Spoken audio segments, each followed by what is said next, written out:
Fins talk, we going live. Bobby fans and fish tank Hank. Miami Dolphins, we got your back. Saturday noon is the place to be. Catching Dolphins, talking fantasy. From the field to the fan debate. Fins talk today, don't be late. Fins up, we ride until the end. With Bobby and Hank, they're your best friends. Podcast popping every week, no delay. Join the crew, Fins talk today. Live chatting, stats so prime. Miami hustle all the time. News and views will pave the way. Dive on in, it's Fins talk today. Pop plays and what went wrong. Breaking down each game so strong. Fans united, feel the beat. Fins talk, Taylor can't be beat.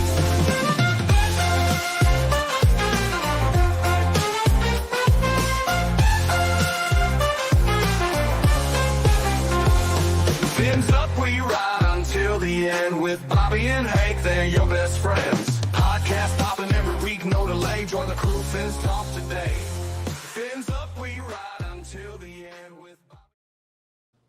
All right. Hello, everybody. Happy Saturday, and welcome to another edition of Fins Talk today on FTSN. I'm Bobby Fins Talk, joined, he is here, the birthday boy, Fish Tank Hank. What's up, Fish Tank? Yo, it took me a minute. Oh man. I went to get a drink. And it took me a minute or two. The cats made me stop along the way. It's all good. It's all good. We got people coming on in. We got Chef in the house. Great to see you. Junior, it's my birthday today, Junior. He says, "Happy birthday, Dad. What did you buy me?" I That's bought not how you that a dildo. works. That's what I bought you. Oh, gee. Oh, man. Oh, man. I don't know what Hank got the drink over there. What did you get? Zero sugar cream soda. There you go. There you go. Well, let's welcome everyone tuning in. Appreciate you all. Happy Saturday. As we continue on covering the Miami Dolphins this season, discussing the Miami Dolphins and trying to survive this season of the Miami Dolphins. We go, last week, Fish Tank, I don't think there was a bandwagon this week. I don't think you've had a chance to relive the abuse suffered by the hands of the Miami Dolphins after the Arizona loss. So I'm going to let you have the floor, sir. And just you don't have to beat down on it if you don't want. You're fully welcome to. But just to get your quick recap and thoughts on that Arizona Dolphins game, man. What the hell happened? Well, for me, there were a couple errors that, cost us the game. We all know that. The fumble and all that really hurt us. However, when is the last time Miami scored 27 points? Fair. And that was his first game back, and we scored 27 points. So that's my positive that I took away from it. I was really disappointed we didn't win. Yeah, I mean, I wanted to win. I wanted to win against Arizona, and I was really thinking we would capitalize on that. And a few errors throughout that game cost us. It wasn't one or two things. It was a few errors because we missed that point. We missed that point and everything. Just it's disappointing. And I know right now the odds of us making it to the playoffs are like 7%, according to Cap. Yeah, 7%. And it's like we basically have to win out. We can lose two more games and then that's it. But, we're going against Buffalo this weekend. And that right there, that's going to be a tough game. Now, if Miami comes out and scores 40 points, okay, we'll win. But if they don't, we probably won't. Because Buffalo usually scores 40-plus points on us every single time. So if Miami's not in the 30s, at least we're not going to be competitive Sunday. Yeah, you're kind of I don't know how to say that, but you're mimicking maybe what Alex said yesterday on East 10th Street Boys. We had a late show, and we were actually talking Miami Heat, but we got into the Dolphins because he too. No, I'm not mimicking him. I'm older. He's mimicking me. You know what I mean? What I'm saying is that he was saying the same thing. The Dolphins need to score over 30 points, Dean, in order to win this football game. And it's so true. I mean, you brought it up, though. It's true. Miami has not scored. They were averaging 11 points a game. Tua comes back. They get over to 27 points. Yeah, 3 times. And they did it. Of course, they should, right? Because the Arizona is one of the worst defense in football. This is a team that you should take advantage of. There was other teams like the Tennessee Titans, Indianapolis Colts especially, and you didn't score that. You scored, what was it, 10? I don't know. I don't have it in front of me, but it was garbage, whatever it was. Either it was. They haven't been performing on a good level. And again, Evan and I on pregame, I talked about how I believe Miami was going to have a spark. I chose Miami to win that game because I think it was 24-21. I don't remember the exact score, but because I thought Tua would have provided enough spark to win. And if you watch the start of that game, it seemed like it. The offense was firing on all cylinders. It looked like everybody was jiving. They were getting, they were going. And I said, it's going to be I think it's going to cause a spark. You're going to see it. But after a few games, you're going to start to see those issues creep back up because the issues are bigger than Tua Tagovailoa. What I didn't account for was those issues popping up by halftime, and all of a sudden it's like, here we go again. Yeah. So the lost Arizona really killed Miami's any chance at real Miami momentum. No doubt. And I'm not saying win or lose right now, but like we talked about it last night on East 10th Street Boys Fish Tank, if some way, somehow, Miami found a way to beat Buffalo tomorrow, the chances are they're very slim, right? Because Miami just got beat down in Miami by Buffalo, 30-10, and now you're going into Buffalo, and Miami has not shown even against bad teams they can beat them, but the chances are very slim. Is it impossible? Absolutely not. Crazier things have happened. It's a divisional game. We could hope that Buffalo takes Miami for granted and says, "Oh, that's a W, dude. We got them." And then finally, our stars finally step up. And, if Miami could beat Buffalo, now you're talking about, hey, there's some little bit of life in the life support line here that Miami could kick out of it. Now, if Miami loses to Buffalo, then those who've been saying since week 2, it's a wrap, and we've been saying slow down. Now you could start saying that, because then you got the Rams right after that on primetime Fish Tank, and we know primetime is not Miami's friend. No. Under the bright lights, it is not our friend. So we got to hope that Miami wakes up and beats Buffalo, because they haven't been showing it. There's too much talent on this roster for Miami to be losing against bad teams, and they should be competitive enough against the good teams. Waddle has to catch footballs. Brewer and Tua, I won't put it on one guy.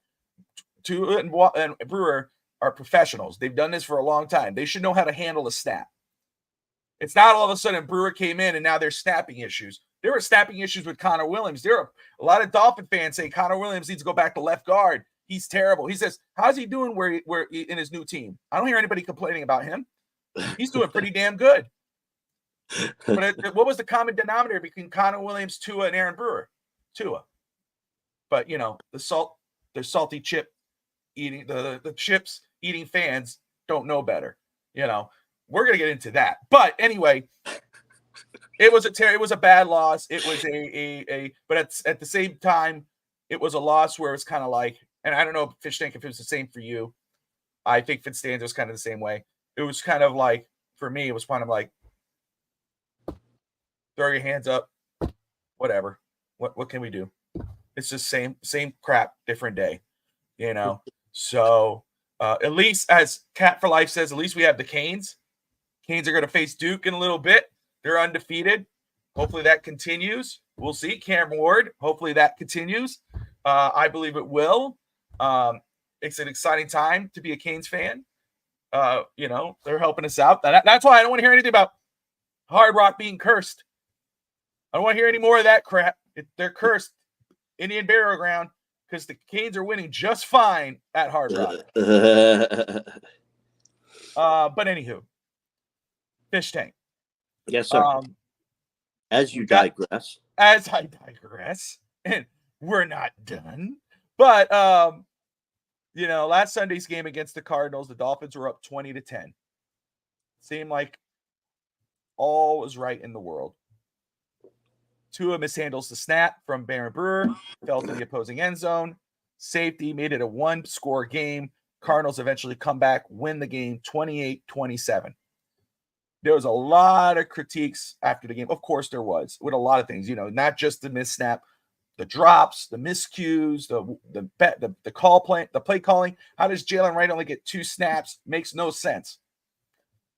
Tua finally responds to the critics. He dyes his hair blonde, in response to the critics. He says, I want to see, says, Brewer could have done it better. I could have caught it better, whatever. I want to see a lot of other people go back there and try to catch that ball too.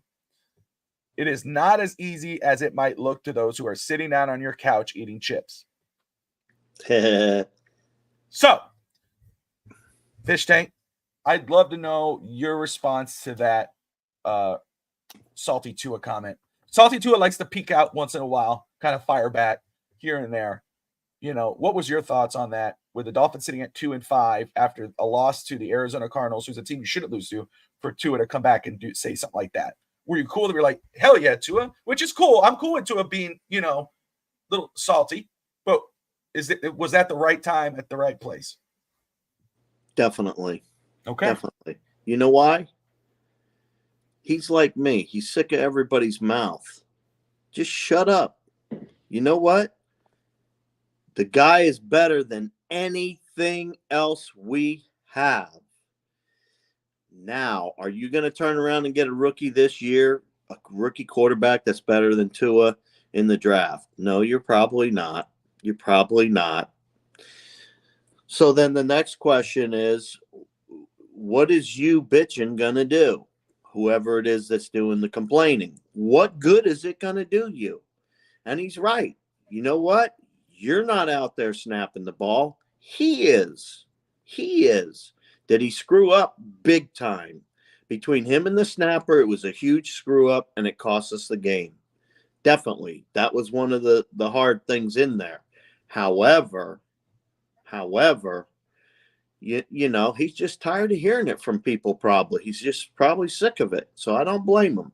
I think that was I'm tired of dealing with these stupid questions answer is what it really was. I think that's fair. I get what your point is. I really do. Let me flip it and go the other way with you. Okay.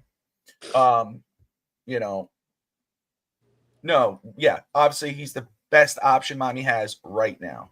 He plays for the Miami Dolphins. Fish Tank, do the Dolphins pay you or do you pay the Dolphins? I pay to watch the Dolphins. Yeah. You pay to watch the Dolphins. You drive down and you go see the Dolphins. Yes, I pay sir. buying merchandise. I bought a plane ticket to fly down there to go watch the Dolphins. I bought tickets. We all are invested. That's right. We're investing. The Dolphins, Tua doesn't pay to play for the Dolphins. The Dolphins pay him to play. Yep. So my thing is this. Yeah, no crap. Anybody sitting at home, it's hard. It's not an easy thing to go back there and catch a snap. Okay. No, that ball being rifled out of there. Most people don't realize how hard it's coming out. It's hard. But guess what? This is where I go. It's like, okay, Tua, how long have you been doing this? Let's start from high school up to right now. Yep.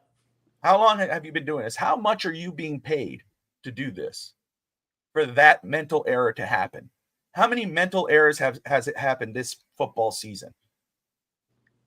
And not just including last season, where there were missed snaps and miscues, and everybody was blaming Connor Williams. I understand the potato. It's like, hey, guy sitting on the couch, and really the journalist, and you're probably right, he's probably going off on journalists too. But the fact is that, yeah, you're right. It is hard. I want to see you go back there and do it. Sure, Tua. Okay, but I'm not being paid millions of dollars to do it. I do know that if someone like Fish Tank Hank was standing back there, and they said, Hank, come here from the stands. You need to catch that snap. With all our ailments, Fish Tank, and all of the above, I guarantee you're going to make every effort to catch that damn snap. Oh, yeah. You're not. You're gonna be looking. You're gonna be paying attention. You're gonna be there. Bam, bam, get it done. And I'm sure he did. But the mental errors continue season after season, after season. And guess what? You're being paid millions of dollars at the start of this football season, and you haven't produced. Let's get to the comment now. What comment? Yeah, that's what we're talking about. His comment. And I'm talking on it. I'm talking on his comment. Now, give it to me straight. What's straight? What's straight for you? Do you not like it? I don't like it. I think it's a scapegoat. He always has to protect his feelings. You're being paid $1 million to be playing a grown-up game. And you have people out there like Vincenzo who pays go to Canada to Florida to sit there and watch you buy jerseys and do all this and spend all this money. And you're going to attack the fans who are saying, dude, what the hell are you doing? All offseason, the Dolphins, the Dolphin fans, the Dolphin players have been saying and preaching, this is a Super Bowl contending football team. Look how much talent we have on our roster. Tyreek Hill, the #1 player in the NFL. Tua Tagovailoa, the left-handed assassin. All this whatnot. For this season to be where it was. Oh, but Tua was out for 3 weeks or 4 weeks. IR. 5. Either way. McDaniel and Greer decided it was okay to go into this football season with Skylar Thompson and Mike White as their backup quarterbacks. Yeah. Knowing the history of Tua. Yep. So the fans have every right to be pissed at the Miami Dolphins right now. Every single right. Because we all knew how much money not only the Dolphin fans invested in this team, but what the Dolphins have invested in this team. They just gave Tua a massive contract. They gave Tyreek, Waddle, McDaniel, all massive deals.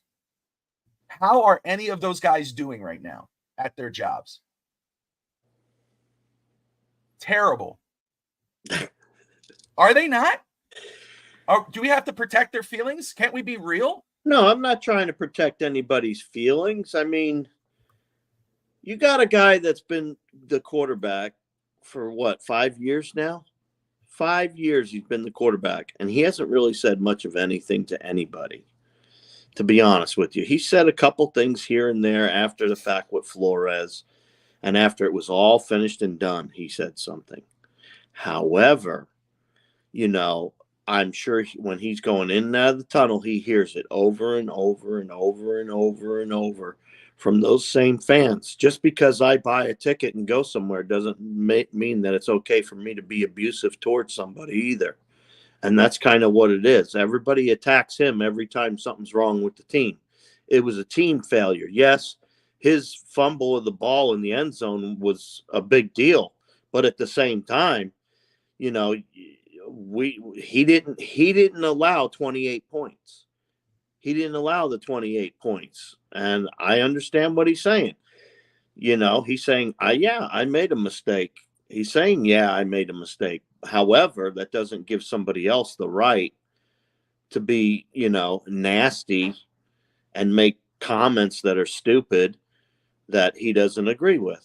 So I understand both sides. I got your side. I understand as a fan. If a fan is coming out and saying, like, obnoxious things, hey, he's garbage. He shouldn't be an NFL quarterback. I tell him F you and keep on running. That's overboard.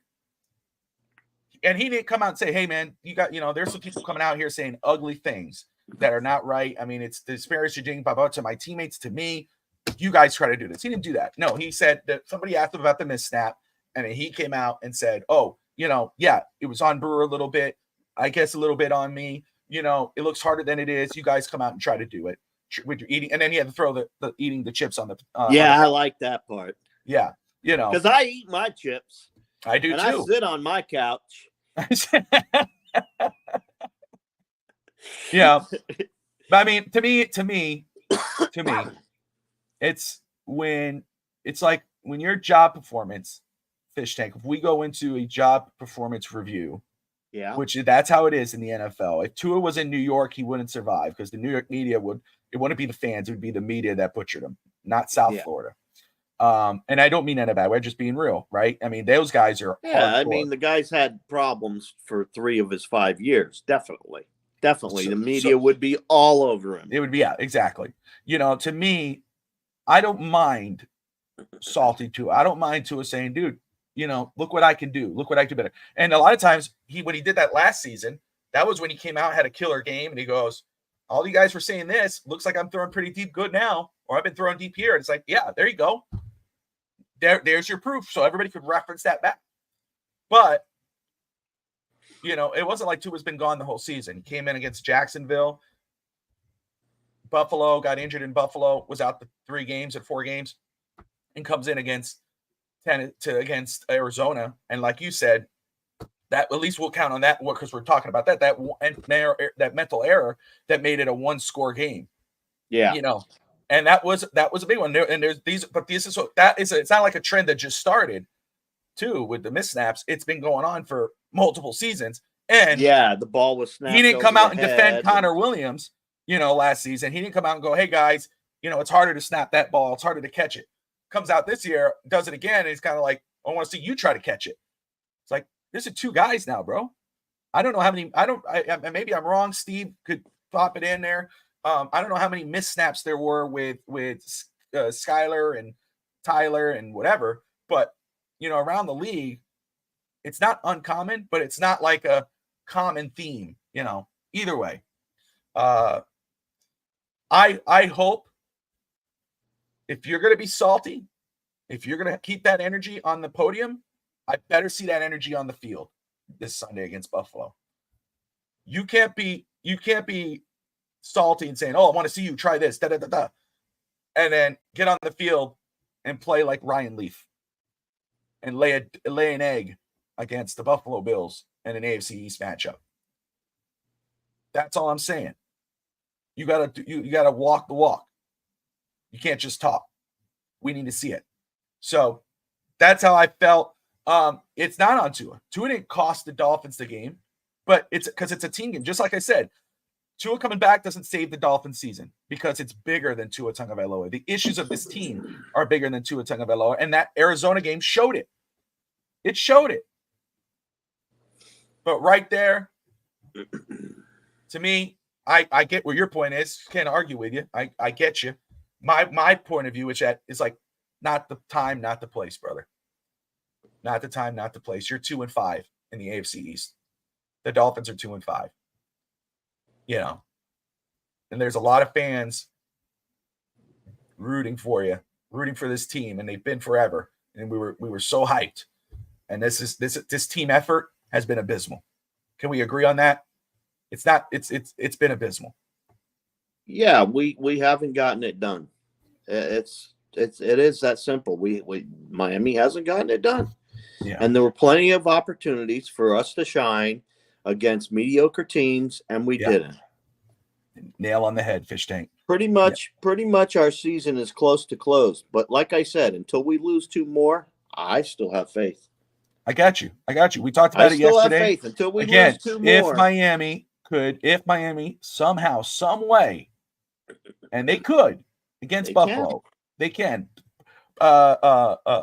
Prime time is a different beast for me. Prime time, I don't know what it is there with prime time. I don't know why they can't do it. Again, anything could happen, but that scared me. The Buffalo game, it's like Miami, to be the man, you got to beat the man. Miami hasn't beat the man yet.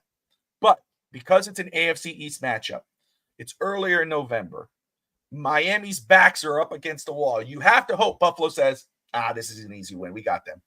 So Miami coming out and go, shocker. Could it happen? Sure. Will it? We'll see. More than likely, 7%. It probably won't, but we'll see. But again, fish tank, if Miami wins, then we're talking a whole other ball game. Because now Miami has that spark. They beat maybe the top team next to the Chiefs in the AFC. They beat the AFC East leader. There's a little bit of a spark there. Now you could talk about that, and that's what we were talking about yesterday. Are Miami's buyers or sellers? And I said if Miami would probably be a buyer, not a crazy buyer, if they beat Buffalo. I'd see maybe a safety or an edge rusher. A seller if they lose, because like you said, I know you said 2 games, true, but if they lose, then it's kind of like, okay, how many games are we actually going to win that we're going to be in this selling where it'd be like, okay, do we move a Jeff Wilson for a 5th round pick has been rumored? River Craycraft is coming back. Is OBJ on the table now? You know what I mean? Even though he hasn't had a real chance, do you say, let's see if we can move him? Those are the type of selling. I don't see any kind of sale of what's like, oh, we lost against Buffalo, we're trading Tyreek and Waddle and all the. No. I know I've seen that around. I don't see that. Not now, not at this point. Cat for life. Like I told Bobby now last night, my point is don't turn the ball over. Absolutely. Bills are only 6-point favorites. All right, moving on. So USA Today had an article talking about buyers and sellers, Fish Tank. With the Dolphins at 2-5 on the season, they have a trade, 5 potential trades Miami could make. Let's go. I don't know if you had a chance to look at this article. I'll open it here and I'll just say it pretty quick, running through. And you tell me what moves you like in regards to player and deal that they're possibly going for. Okay. All right. Okay. The first one here that they have is, and again, this would be and you tell me if you agree with this. If you go, I see that move happening if they win on Sunday, or I see that move happening if they lose on Sunday. You get what I'm saying? Yep. So this is, to me, if this move happens if Miami loses as a possibility. Dolphins trade Raheem Mostert to the Denver Broncos. They're saying because Devon Achane has surpassed Mostert on the chart and Jalen Wright should get more touches, Mostert should be made available for trade, and this could help the Broncos in the running game. What are your thoughts on that possible move? I think it's a little premature, but if you're right, I mean, our backfield isn't that bad. I mean, I like who we have without Mostert. I would say if we lose, sure, go ahead, trade him. If we lose, got you. Yeah, if we lose, sure, go ahead and trade him. Yeah, definitely. If you could get a decent pick out of him, yeah, I mean, I'm cool with that. I'm good with trading Jeff Wilson for a 5th rounder. The way I would have the depth chart right now, Achane is your guy where you split out. You can put him at receiver, you could put him at back, you can play around with him. Jalen Wright, the way he's been playing every time he gets the ball, he should be in your lead back conversation. Raheem Mostert should be your 3rd back. And doesn't mean he's out of the rotation, meaning like, hey, third and goal, 3rd and 1, you plug him in. Achane needs to take a break, you roll him in. He's a perfect veteran for that. So win, lose, or draw, I wouldn't want to move him because I think he has value to our football team. But I would rather, if you're going to trade him, only if we lose, because at that point you let the younger guys get the most out of this season rather than the vets. Try to get some draft capital out of them. This is a win move. If Miami beats Buffalo, I could see this move happening, and that is Dolphins acquire Zardarius Smith, from edge rusher from the Browns. The Dolphins have had 3 sacks in week 1 and in their week 1 and 3 games, but after 7 games now, they have a grand total of 9. That's a losing formula. There's no Bradley Chubb return in sight, and Jalen Phillips is out for the year. They have to rely on Agba and Robinson to create pressure off the edge. First round pick has 0. Agba has 2 sacks. So of course they lost Van Ginkel. I think this is a win move. If Miami wins, then they make this type of move. They go get an edge rusher, Zardarius Smith. He has 65 career sacks, Fish Tank, 3 Pro Bowls, and on the 2-6 Browns, 5 sacks this season. It could be an immediate upgrade. What do you think of this one? I agree. Yeah, if they don't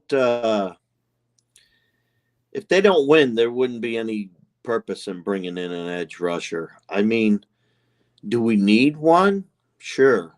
But will one of those 3 be back next year? Probably. So if we don't win, like you said, it has to be a win. So this next one is if they lose. But this one, when it comes to the big dominoes, when the Miami Dolphins roster makes the most sense because of the contract situation. This has only happened so Fish Tank if Miami loses on Sunday. In my opinion, you tell me, hey, nobody, I can see this either win, lose, or draw. Dolphins trade safety Javon Holland to the Bengals. People have mentioned Tyreek, Waddle, whatever. They just signed contract extensions. I can't see Greer agreeing to make those type of trades, because then it would reflect on him that, hey, you were wrong to even sign those deals. I could see him trading Holland in a losing scenario for a higher draft pick if Miami loses on Sunday, because then he hasn't signed a new deal yet. It's easier to move that type of deal, probably gain extra capital. So, yeah, that's it. I can only see this happening if Miami loses on Sunday, and it really depends on the draft pick. But what do you think of this move, this potential move, Fish Tank? Yeah, you can't get rid of him if you need a win. So Yeah. it would be foolish to get rid of him if we're winning. At the same time, even if we lost, I'd still want to keep him. Yeah, no doubt. I'm with you on that. I mean, he's too talented of a player. I want you to figure it out. Well, I'm saying no, I wouldn't trade him, even win or lose. Yeah, no, that's what I'm saying. I'm with you on that. It makes for me though. What I'm saying is, if they were to make that move, if they were, because we talked about all the big dominoes or fan bases, the only big domino I could see being moved is him because of his contract situation, and only if Miami loses. That's the only thing. Yeah. Titans trade defensive lineman Sebastian Joseph to the Dolphins. We see Zach Sealer. He's been out of the lineup with that eye injury. He's been amazing this season, though. We're going to miss him tomorrow for sure. 2 games in a row, he's been out. He's going to be out. But I think this is a win move. If Miami wins on Sunday against Buffalo, I can see Miami making this move to strengthen their D-line. What do you think? Again, yeah. Gain if we're winning, lose if we're losing. There you go. I like it. Titans trade offensive lineman Daniel Bronskill to Miami. Bronskill. What's Bronskill? He says, so let's read some of this. Before signing with the Titans in 23, Bronskill spent 4 seasons cutting his teeth as a versatile lineman in the Kyle Shanahan, Mike McDaniel offense in San Francisco. He's made 42 starts, mostly at guard with the 49ers, and started 14 games at right guard with the Titans. But he's been regulated to backup duties in 2024 and could use a change of scenery. So, yeah, first of all, I'm all for this move. Any move to strengthen the offensive line, I'm down, especially somebody who's familiar with the offense.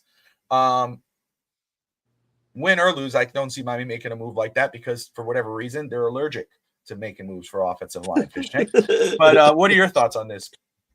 Yeah, the Hives are going to keep busting out for Greer. He wouldn't make that kind of move. It makes too much sense. Yeah, that's right. That's exactly. I love it. Makes the most. That's right. I think that's a good point. All right, birthday boy.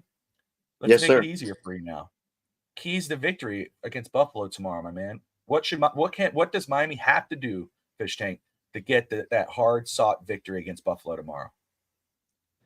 They have to contain and control Josh Allen. They cannot let this man run all over them and throw the ball all over the place. We got to get pressure on the quarterback. Got to get pressure on the quarterback. That is key. That is number 1. Number 2, we have to be able to work and stop the run. If we don't stop the run against Buffalo, we're going to have a long game because Miami, they haven't really been stopping those things like before. And then the third key is our offensive line has to hold up. Eichenberg and Jackson, they have like 20-something pressures on Tua or something, or 20 people, 20 some odd things that they've let people go through. And, they've got to do better on that offensive line. And so I would say control the defense. They have to win in the trenches on the offensive line to protect Tua. Gotcha. And yes, Cap, it's Fish Tank's birthday today. Yes, it is. He's the birthday boy. Clean 40. 40 years old today. Looking like he's 22. 58. 58. But doesn't look an age over 30. But all that white and gray and all that. Oh man. I think it would say otherwise, and all these wrinkles and bags, Trying to butter you up, boy.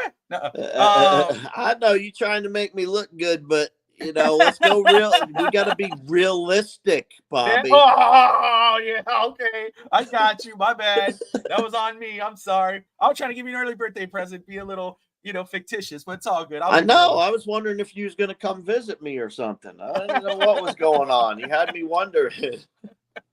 Oh, man. Keys to the game.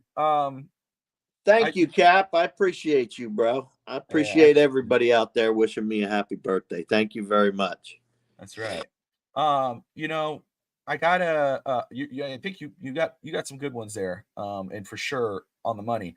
I'd say, obviously, we just talked about it. Limit the mistakes. Play penalties, of course, but absolutely right. I didn't want to mention the obvious. Yeah. But I would say I'll add that in there. You're right. Limit the mistakes, limit the penalties. Julian Hill's not playing, so we shouldn't have any false starts or anything of that nature.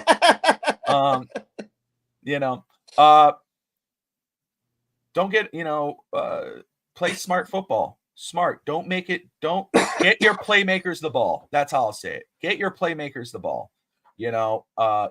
With Tua, Tyreek and Waddle, OBJ, Achin, don't you have to get too crazy. Don't outsmart yourself by doing something, stupid plays. No, easy. Hey, Waddle, Hill, if it's getting too difficult to pass over the top, keep him close. Bam, let him make a play. He's one of the best players in football, one of the fastest players in football. Allow him to make a play. Get your superstar, get your playmakers the ball. And then defense, like you said, Fish, can't say it any better. Contain, force Allen to make those errors, make him uncomfortable. That is your best shot. And McDaniel, don't outcoach yourself. It's not that hard. I mean, at least I don't think. Everyone else seems to figure it out. So that's it. Now, Fish Tank. Yes, sir. I got my prediction. I'm going to make my official prediction tomorrow, but I'll tell you where I'm leaning. Okay. And there's a 7% chance Miami makes the playoffs. I would say I will use that same percentage as a win for tomorrow. I think it's a 7% chance Miami wins based off what we've seen this season. I don't feel good about tomorrow. I felt good last week, felt good the week before, felt good the week before that. And I've been let down. And I hope tomorrow I'm surprised. But I'm leaning towards a loss, Fish Tank. Unless something happens, unless there's some kind of injury that comes out with Buffalo tomorrow or so, I don't know where it changes. But that's where I'm leaning, just going to be 100% with you. So where do you stand on this football game? I'm worried about our defense. Our defensive line is what I'm concerned about, to be totally honest with you. That is my biggest concern for this game. And the ability to contain and control what the quarterback's doing. And Miami sucks at that. So that's my biggest worry. But I think that Miami's secondary is going to have a pick or two. Ooh, that would be nice. And knowing that, if I take 2 scores off the board for them, that'll put them right around 28 points. So I'm going to say Miami's 31 and the Bills are 28. I still think I think this could be the week that Miami puts it all together and goes out and wins. They still have a good possibility to put it all together and go out and win this game. Now, are we being realistic? Absolutely. We're being realistic. Any given Sunday, start with that. And the fact that this is the second week with this entire team basically back together. So I'm gonna go on the error side. I'm gonna do a little bit of the fanboy side on this one. Okay. And I think they have a good possibility to pull out a win if we can slow down Josh Allen and the run. I think the way you said it, I get it what you say too, and you say it's you're looking at the bright side, the fanboys. I get that point, but the way you said it and explained how it could, it's true. If Miami could come up with a couple turnovers, and the main thing though is off those turnovers, capitalize score on those turnovers. You can't it's a turnover and then you know, oh, here we you go. do Let me nothing write with it. Yeah. Exactly. Then that's going to kill her. You know, Miami has to capitalize in because there's been times where our defense has gotten us the ball and we couldn't capitalize. Now, credit who was playing quarterback at that point. So we got to hope that Tua can lead this offense to execute those points. Here's Cap. I like Cap. There's go Cap. Cap gets Miami 27, Buffalo 24. There you go. I'm going to write Cap's information. Yeah, I was going to say 28-21, but I was like, nah, Buffalo scores more than that. That's right. And I'm going to touch on that. Let me make sure I got it here. 27, 24. Okay. So, did you write mine down? I did. 31-28 Miami and 27-24 Miami for Cap. And, of course, I'm holding mine for tomorrow. And Evan, I'll hold for tomorrow. I hope we have a chance. We get close to 30 in order. It's true. And again, Cap, that seems to be the theme from yesterday. Me and Alex were talking about it. The Dolphins have to get to 30 or as close to 30 as possible to have a chance to beat Buffalo. Yeah, they usually score 40 and above on us. I will not say. I'm not going to say, and I know there's some that will. There's no chance. No, that's not what I'm saying. No. There is a chance. There's always a chance, especially against a rival. Because I actually think there's a good chance, though, Bobby. Yeah, I really do. Again, backs against the wall. Again, Buffalo could take Miami for granted and say, again, Fish Tank, it happens, right? Where we look, even us, we look at a schedule, like we looked at our schedule, that's why we're so damn disappointed. You look at the record, you say, oh, dude, that's a win, dude. We got it. Yeah, and it's like, no. Going, what the hell? What just happened? We're out of here. They're just smacking us around. You get bitch slapped in here. Let me go take a look at this. Let me see offense. Let me go offensive here. The Buffalo Bills. 1, 2. 13th best offense in football total. And they're averaging about 28.8 points a game. So 29 points a game about Fish Tank. Miami, and of course, you got to, this is an average. They are 22 on total offense, and they're averaging about 14 points a game. Okay. Now, because that's, of course, how many 10-point games did we have and 11-point games and all this crap? 15. So they, of course, scored 27 on a bad Arizona defense. You would hope that would equate, even though against Buffalo, they only scored 10. If we go to the defense for Buffalo, Miami right now, in spite of what happened last week, I know George put the loss on the defense last week. I put it on the whole team, not just the defense, the entire team. Yeah, that was there are a lot, but I get George's point. Finn's Faithful Podcast, shout out to him, friend of the channel. But 1, 2, 3, 4, 5, 6. In spite of that, the Dolphins are the 6th ranked total defense in the NFL right now. They're giving up about 22.4 points a game. Buffalo.